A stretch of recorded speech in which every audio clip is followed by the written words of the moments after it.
सही बच्चों को नमस्कार। मेरा नाम जगदीश सोलंकी और आप देख रहे हो physics bye Jagdish Solanki YouTube channel. इस चैनल में आप सभी का स्वागत है। बच्चों, आज हम पढ़ेंगे पूर्ण आंतरिक परावर्तन किसे कहते हैं और इसके लिए क्या क्या शर्तें होती है। Total internal reflections. तो इसके पहले हमने पढ़ा है कि जब कोई प्रकाश किरण एक माध्यम से दूसरे माध्यम में प्रवेश करती है तो अपने मार्ग से विचलित हो जाती है, जिसको हम अपवर्तन या रिफ्रैक्शन कहते हैं। और उसके लिए हमने ये भी पढ़ा कि जब सघन से विरल में जाती है तो अभिलंब से दूर हट जाती है और विरल से सघन में जाती है तो अभिलंब की ओर झुक जाती है। ये अपवर्तन के नियम हमने पढ़ा था। तो उसी नियम का उपयोग यहाँ पर कर रहे हैं कि मान लो कोई प्रकाश किरण है, ये सघन माध्यम से विरल माध्यम में प्रवेश करती है। सघन माध्यम कांच हो सकता है, विरल माध्यम वायु भी हो सकती है, कोई सा माध्यम हो सकता है सघन विरल। सघन से विरल में जाएगी तो ये अभिलंब होता है, जिसको हम अभिलंब कहते हैं। खड़ी लाइन जो लंबवत लाइन होती है इसको अभिलंब कहते हैं। जाना चाहिए था उसको ऐसा है सीधा, लेकिन ऐसा सीधा न जाते हुए अभिलंब से क्या होगी, दूर हट जाती है। तो ये सघन से विरल में जाएगी तो अभिलंब से दूर हट जाएगी। ये आपतित किरण कहलाती है। ये आपतित किरण होती है, आपतित, और ये अपवर्तित किरण होती है, अपवर्तित। ये अपवर्तित किरण होती है, ध्यान रखना, रिफ्लेक्शन रेट।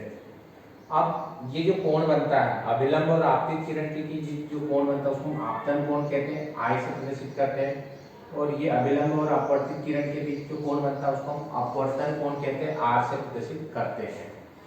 अब क्या होगा कि जैसे हम आपतन कोण का मान बढ़ाएंगे, इस किरण को थोड़ा और ऊपर करेंगे, जैसे इसमें बता रखा है। शुरू में हमने ऐसे डाली तो ये ऐसे निकल जाती है, थोड़ी विचलित हुई, फिर ऐसे डाली तो ये ऐसे निकली, फिर और बढ़ाया मान तो ये ऐसी हो जाएगी। जैसे जैसे मान बढ़ाते जा रहे क्या होता है, अपवर्तित किरण आपतन कोण अपवर्तन कोण का मान भी क्या होता है, बढ़ता रहता है। तो जैसे हमने इसको मान बढ़ाया, आपतन कोण का मान बढ़ाया, ये किरण क्या होगी, इधर झुकती जाएगी झुकती जाएगी झुकती जाएगी और एक ऐसी स्थिति आ जाएगी कि प्रकाश किरण जो कि इस तल के समांतर निकल जाएगी। यानी इस अपवर्तन कोण का मान कितना हो जाएगा, 90 डिग्री हो जाएगा या 90 डिग्री हो जाएगा, आर का मान। यहाँ आर का मान 90 से कम होता है। तो ये वाली जो कंडीशंस होती है कौन सी, जिसमें अपवर्तन कोण का मान 90 डिग्री हो जाता है, तो इसके संगत जो आपतन कोण बनता है, ये जो आई बनता है, ये आई का मान जो भी होगा, उस आई को हम क्रांतिक कोण कहते हैं, क्रिटिकल एंगल को। क्रिटिकल एंगल किसको कहते हैं कि आपतन कोण का वह मान जिसके संगत अपवर्तन कोण का मान 90 डिग्री होता है, उस आपतन कोण को हम क्रांतिक कोण कहते हैं। यानी सी जो कहलाता है वो क्रांतिक कोण कहलाता है, वो आई के बराबर होगा। क्रांतिक कोण क्रिटिकल एंगल, क्या करना, ये आई के बराबर होगा। तो क्रांतिक कोण किसको कहेंगे कि जब अपवर्तन कोण का मान जो 90 डिग्री यदि हो जाता है, उस स्थिति में आपतन कोण का मान जो भी होगा, इंसिडेंस एंगल जो भी होगा, उस आपतन कोण को हम क्रिटिकल एंगल या क्रांतिक कोण कहते हैं। तो एक चीज पे समझ में आ गई होगी कि क्रांतिक कोण किसको कहेंगे, आपतन कोण का वह मान जिसके संगत अपवर्तन कोण का मान 90 डिग्री होता है, आप क्रांतिक कोण कहलाता है। अब मान लो कि ये प्रकाश किरण ऐसे हो गई, अब यदि और इसका मान बढ़ा दिए, थोड़ा और ऊपर कर देंगे, तो ये क्या होगी, और इधर झुक जाएगी, यानी वापस इसी माध्यम में लौट आएगी। तो ये वाली जो घटना होती है कि प्रकाश किरण जब सघन माध्यम से चलती है और विरल माध्यम में प्रवेश करती है, तो एक स्थिति ऐसी होती है, कौन सी, जब आपतन कोण का मान क्रांतिक कोण से अधिक होता है। आपतन कोण का मान क्रांतिक कोण से अधिक होता है, तब प्रकाश की किरण विरल माध्यम में जाने के बजाय वापस सघन माध्यम में ही लौट आती है। इस घटना को पूर्ण आंतरिक परावर्तन कहते हैं। पूर्ण आंतरिक परावर्तन किसको कहेंगे कि जब कोई प्रकाश किरण सघन माध्यम से विरल माध्यम में प्रवेश करती है और यदि आपतन कोण का मान क्रांतिक कोण से अधिक होता है, दो कंडीशन, क्या, प्रकाश किरण सघन से विरल में प्रवेश करना चाहिए, दूसरी आपतन कोण का मान क्रांतिक कोण से अधिक होगा, तब प्रकाश की किरण विरल माध्यम में जाने के बजाय वापस सघन माध्यम में लौट आती है। तो इस घटना को हम पूर्ण आंतरिक परावर्तन कहते हैं। इसको ही हम टोटल इंटरनल रिफ्लेक्शन कहते हैं। तो डेफिनेशन समझ में आ गई होगी कि जब कोई प्रकाश किरण सघन से विरल में जाएगी और आपतन कोण का मान यदि क्रांतिक कोण से अधिक होगा तो वो वापस अपनी उसी माध्यम में लौट आती है, यानी सघन माध्यम में लौट आती है। तो इस घटना को हम पूर्ण आंतरिक परावर्तन कहते हैं। अब इसकी जो शर्तें होती है, शर्तें क्या होना चाहिए? तो पहली शर्त ये है कि प्रकाश किरण को जो हमेशा सघन से विरल माध्यम में प्रवेश करना चाहिए। पहली शर्त, प्रकाश किरण सघन से विरल में ही प्रवेश करेगी तभी पूर्ण आंतरिक परावर्तन की घटना होगी। दूसरी शर्त ये होती है कि प्रकाश की किरण क्या होना चाहिए? सघन से विरल में। दूसरी शर्त ये होती है कि आपतन कोण का मान क्रांतिक कोण से अधिक होना चाहिए। आपतन कोण का मान क्रांतिक कोण से अधिक होना चाहिए, ये दूसरी शर्त होती है। तो दो शर्तें याद रखें। क्या? प्रकाश किरण सदैव सघन से विरल में प्रवेश करना चाहिए, और दूसरी शर्त आपतन कोण का मान क्रांतिक कोण से अधिक होगा तभी पूर्ण आंतरिक परावर्तन की घटना होगी। तो जब हम कोई प्रकाश किरण आपतित करते हैं सघन से विरल में तो अभिलंब से दूर हटती जाती है, और आपतन कोण का मान जैसे जैसे बढ़ाते जाते हैं अपवर्तन कोण का मान भी बढ़ता जाता है, और एक स्थिति ऐसी आती है कि अपवर्तन कोण का मान 90 डिग्री हो जाता है।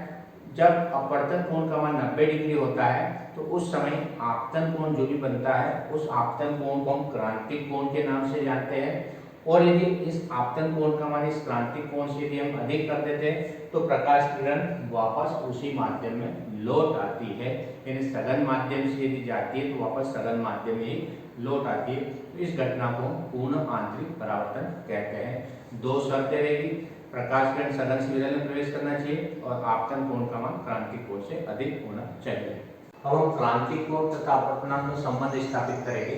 क्रांतिक कोण क्या होता है हमने पढ़ रखा है कि मान लो कोई प्रकाश किरण ये है और ये आपतित किरण कहलाती है, और ये जो कोण बनता है आपतन कोण कहलाता है आई। ये जो कोण बनता है आपतन कोण कहलाता है। जब इसको हम आपतित करते हैं प्रकाश किरण इस तरह से निकल जाती है इस तल के समांतर, यानी ये वाला जो कोण होता है जिसको हम अपवर्तन कोण कहते हैं 90 डिग्री का होता है। ये कितने डिग्री का होता है? 90 डिग्री का होता है। तो जब आर का मान 90 डिग्री होता है तो ये अपवर्तन कोण आपतन कोण जो बनता है उस आपतन कोण को हम क्रांतिक कोण कहते हैं, और इसको हम सी से प्रदर्शित करते हैं। तो क्रांतिक कोण किसको कहेंगे? कि आपतन कोण का वह मान जिसके संगत अपवर्तन कोण का मान 90 डिग्री होता है क्रांतिक कोण कहलाता है, जिसको हम क्रिटिकल एंगल के नाम से जानते हैं। तो हमने स्नेल का नियम पढ़ा था। स्नेल का जो नियम हमने पढ़ा था अपवर्तन के नियम में, स्नेल का नियम कि जब भी कोई प्रकाश किरण एक माध्यम से दूसरे माध्यम में जाती है तो अपने मार्ग से विचलित हो जाती है, और उसका जो अपवर्तनांक निकालते हैं mu equal to sine i upon sine r. अब ये अपवर्तनांक जो होता है म्यू रिफ्रैक्टिव इंडेक्स कहलाता है, अपवर्तनांक कहलाता है। अब हम सघन से विरल में जा रहे हैं, सघन मतलब ग्लास, हमने मान लिया कि ग्लास में एयर में जा रहे हैं, तो यहाँ हमने लिखा है जी म्यू ए।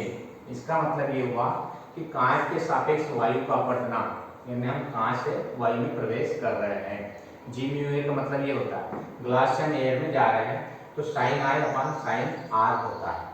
ये स्नेल का नियम होता है, एक माध्यम के सापेक्ष दूसरे माध्यम का अपवर्तनांक, यानी जी म्यू ए ग्लास से एयर, क्योंकि हम प्रकाश किरण को सघन से विरल में प्रवेश करवा रहे हैं तो जी म्यू ए लिखें। यदि इसको हम ए म्यू जी लिखे तो एक सिद्धांत होता है कि जी म्यू ए जो होता है वो 1 अपॉन ए म्यू जी के इक्वल होता है। यदि हम एयर से देखें इसको तो उसका उल्टा होता है, जिसको हम प्रकाश की उत्क्रमणिका का सिद्धांत भी कहते हैं। ये प्रकाश की उत्क्रमणिका का सिद्धांत कहलाता है, रिवर्सिबल प्रिंसिपल कहलाता है, यानी एक दूसरे के उल्टे होते हैं ए म्यू जी और जी म्यू ए। तो आपने को ए म्यू जी का मान निकालना हो तो ए म्यू जी इक्वल टू हो जाएगा 1 upon g mu A, 1 upon g mu A, G mu A. और जी म्यू ए का मान हमने निकाल रखा स्नेल के नियम से, क्या हो जाएगा 1 upon sine i upon sine r. A mu g equal to ये ऊपर चले जाएगा sine r upon sine i. अब एक चीज देखो यहाँ पर, यदि आई इक्वल टू सी है, यानी आई का मान सी के बराबर, सी मतलब क्रांतिक कोण क्रिटिकल एंगल कहलाता है। यदि हमने आई इक्वल टू सी रखा, यदि हमने आई इक्वल टू सी रख दिया, यानी आपतन कोण का मान किसके बराबर रखा हमने? क्रांतिक कोण के बराबर। तो अपवर्तन कोण का मान कितना है? 90 डिग्री, तो i equal to 90 degree. I equal to c होगा कब? जब आर का मान 90 डिग्री होगा तब। सी क्या कहलाता है? क्रांतिक कोण। क्रांतिक कोण मतलब जब आर का मान 90 डिग्री होता है तो उस कोण, उस आपतन कोण को हम क्रांतिक कोण कहते हैं। तो ऐसी कंडीशंस में यहाँ क्या माना जाएगा? A mu g equal to sine r. R की जगह 90 रख दो, साइन 90 अपॉन साइन, आर की जगह सी रख दो, sine c. A mu equal to sine 90 upon sine c, या a mu equal to sine c. 90 का मान 1 होता है, 90 का मान 1 होता है अपॉन साइन सी, या a mu equal to sign का उल्टा क्या होता है? कोसेक होता है, कोसेक सी। तो इस तरह से ये अपवर्तनांक और क्रांतिक कोण में संबंध स्थापित हो जाएगा। तो कई प्रश्न आता है कि क्रांतिक कोण और अपवर्तनांक में संबंध स्थापित कीजिए, तो क्या करना है? हमको क्या करना है? क्रांतिक कोण की परिभाषा मालूम होना चाहिए। क्रांतिक कोण किसको कहेंगे? आपतन कोण का वह मान जिसके संगत अपवर्तन कोण का मान 90 डिग्री होता है, क्रांतिक कोण कहलाता है। अब स्नेल का नियम लगाएंगे, किससे जाएंगे? ग्लास से एयर में जाएंगे, सघन से विलयन में जाएंगे। तो जी म्यू में लिखना sine i upon sine r, और a mu equal to 1 upon g mu होता है प्रकाश के कणिका सिद्धांत। ये दोनों एक दूसरे के उल्टे होते हैं। यदि इधर से देख रहा हूं तो उसको हम ए म्यू जी के द्वारा प्रदर्शित करेंगे। A mu g equal to 1 upon g mu, g mu का मान रख देना, उल्टा कर देना, आई की जगह सी रखना। आपतन कोण का मान क्रांतिक कोण के बराबर, तो अपवर्तन कोण का मान 90 डिग्री होगा और साइन 90 डिग्री का मान 1 होता है। तो इस तरह से इसको हम सॉल्व कर देंगे तो ए म्यू इक्वल टू कोसेक सी के इक्वल हो जाएगा। तो इस तरह से दोनों के बीच संबंध स्थापित हो जाएगा। यदि वीडियो आपको अच्छा लगता है तो आप इस चैनल को सब्सक्राइब करें, अपने दोस्तों के साथ वीडियो को शेयर करें और बेल आइकन के बटन को प्रेस करें ताकि आने वाली वीडियो की नोटिफिकेशन आपको पहुंच जाए। धन्यवाद। जय हिंद, जय भारत, वंदे मातरम।